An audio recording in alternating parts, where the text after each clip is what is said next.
ఇతడు మధ్యలో వస్తాడు, మధ్యలో వెళ్ళిపోతాడు. వీడు మొదటిలో ఉండడు, చివరిలో ఉండడు. వీడండి వచ్చింది. ఇది అర్థం అక్కడ. దావీదుతో ప్రవక్త వేసిన ప్రశ్న ఇది అర్థమైందండి. అప్పుడు దావీదు ఏం చెప్పాడు? ఒక గొర్రెకు 4 గొర్రెలు, నిశ్చయంగా ఇతడు మరణానికి పాత్రుడే. ఆ మరణం దావీదు మీద దిగబోతుంటే దేవుడు కృపగల్లుడు కదండి, చిన్న బిడ్డను తీసేసాడు. ఆ బిడ్డ కొరకు 7 రోజులు ప్రార్థన చేశాడు దావీదు. కానీ పాపమునకు జీతం మరణం. దావీదన్నా చచ్చిపోవాలా, పుట్టిన బిడ్డన్నా చచ్చిపోవాలా? దేవుడు ఆ చిన్న బిడ్డ మీద పంపించేసాడు ఆ మరణం. అర్థమైందా? అందుకని దావీదు తీర్పును బట్టి మరణాలు ఆ ఇంట్లో ఎన్ని వచ్చాయి అండి? 4 గొర్రెలు అలా అన్నాడు కదా. 4 గొర్రెలు చెబుతా. బెస్తబాగు పుట్టిన కుమారుడు వెంటనే చచ్చిపోయాడు. అర్థమైందండి. తర్వాత అమ్నోను, అబ్షాలోము, అదోనియా అన్నీ ఆలే. అమ్నోను, అబ్షాలోము, అదోనియా ముగ్గురు. ఈ మొట్టమొదట బెస్తబాగు పుట్టిన అంటే సొలొమోను కంటే పెద్దవాడి అబ్బాయి ఈ పిల్లాడు చచ్చిపోయాడు. ఇవన్నీ మనం చూస్తే 4 మరణాలు. ప్రవక్త దగ్గర పలికిన మాటలన్నీ దేవుడు నెరవేర్చాడు. ఒక గొర్రెకు 4 గొర్రెలు ఇవ్వాలి అన్నాడు. అది ఇచ్చాడా లేదండి? ఇచ్చాడు. చాలామంది నేను గమనిస్తుంటాను, కొన్ని స్థలాల్లో వాక్యం చెప్పడానికి వెళ్ళేటప్పుడు దావీదు పాపం చేయలేదా అంటారు, తాగి అంటారా లేదండి? అంటారు. ఒక్క ఆత్మీయ సత్యం చెప్తా, దావీదు పాపాన్ని దాచుకోలేదమ్మా. 51వ కీర్తనలో రాయించాడా లేదా దేవుడు?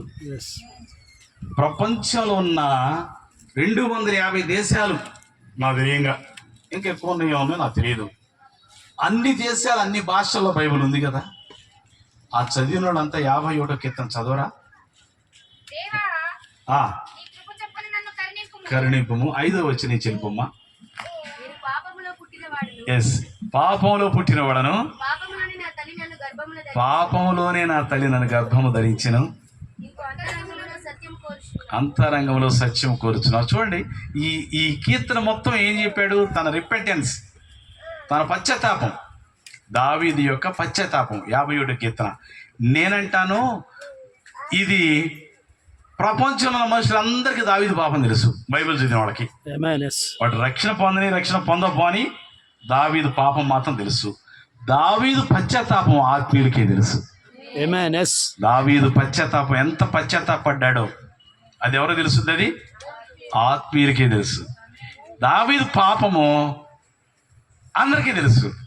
లోకస్తులకు తెలుసు, శరీరానుసారులకు తెలుసు, నామకార్థ క్రైస్తవులకి తెలుసు దావీదు పాపం. కానీ దావీదు యొక్క సరి చేసుకున్న రిపెంటెన్స్ అది ఆత్మీయులకే తెలుసు. అందుకే దేవుడు అంటాడు, ఒక వ్యక్తిని పాపం చేసేటప్పుడంట నీ ఇష్టం అని వదిలేస్తాడంట. నీకు చెప్పినవరు చెప్పా, వాక్యం అందించా, ఇంకా నువ్వు చేస్తున్నావు. నీకు మీకు ఉదాహరణ, ఒక గేదెని తాడు పెట్టి కట్టేసాం ఒక చెట్టుకి. అది ఎంతవరకు మేసుకుంటే వెళ్తే ఆ తాడు ఉన్న వరకే వెళ్ళుద్ది. తాడు దాటి తెంపుకోలేదు కదా.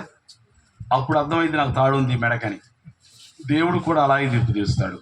నీకు ఫ్రీడమ్ ఇస్తాడు, నీ ఎంజాయ్ నీ లైఫ్ అంటాడు, ఎంజాయ్ చేసుకో అంటాడు. కానీ ఒకనాడు దేవుని ఎదుట మానవుడు నిలబడాలి, అప్పుడు తీర్పు తప్పదు. ఒక ఆయన, పెద్ద ఆయన, ఇంటర్నేషనల్ స్పీకర్, ఆయన్ని చూశానండి. ఆయన మాట్లాడతాడు, జడ్జీలతో మీటింగ్ పెడతాడు. మన పబ్లిక్ మీటింగ్ ఇట్లా జరుగుతుంది కదా, ఇది అయిపోయింది అనుకోండి, అయ్యా మీరు జడ్జీలు ఎంతమందో ఫలానా టైం సార్తో క్లాస్ ఉంది మీకు అని అనౌన్స్మెంట్ చేపిస్తాడు. జడ్జీలందరినీ ఆ మీటింగ్ పిలిపించి అంటాడు, మిమ్మల్ని న్యాయమూర్తులుగా దేవుడు నిలబెట్టాడు ఈ లోకంలో, కానీ లంచాలు తీసుకొని గనక అన్యాయపు తీర్పు ఇచ్చారా, ప్రభు జడ్జి ఎదుట మీరు నిలబడాలా, అప్పుడు మీరు దోషులు అవుతారు. బీ కేర్ఫుల్ అంటారంట. Be careful. మీరు తీర్పు తీర్చండి. దేవుడు ఇచ్చిన పరిజ్ఞానం మీకుంది, అధికారం మీకుంది. మీరు నిలబడే రోజు ఒకటి ఉంది, అది గుర్తు పెట్టుకొని లంచాలకు అమ్ముడు పోవద్దు, నీతి తీర్పే తీర్చండి అంటాడంట. అట్లా ఇవ్వాలండి మనం. అలాగని ఇక్కడ మనం గమనిస్తుంటే ఇక్కడ దావీదు